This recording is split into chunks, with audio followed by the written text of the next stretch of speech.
فنانة مشهورة تعرضت للخيانة الزوجية ولن تصدق ماذا فعلت عند مشاهدة الخادمة داخل غرفة نومها.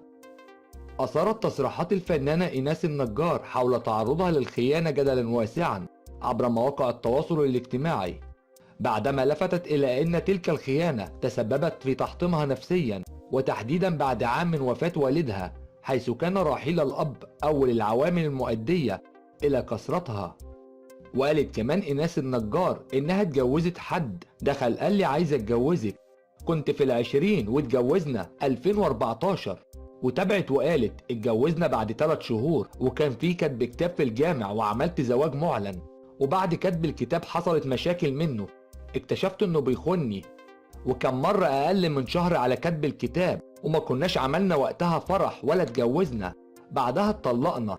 الناس افتكرت انه اتجوزنا، اذاني الموضوع في شغلي وفي حياتي، وكمان انا ما دافعتش عن نفسي ولا قلت سبب الطلاق الحقيقي، وناس كتير كانت فاهمة الموضوع غلط. وكملت كلامها إيناس النجار وقالت معرفش هو عمل كده ليه لغاية دلوقتي، وهو كان بيعرف حد قبلي، ما تفهميش دماغه كان فيها ايه.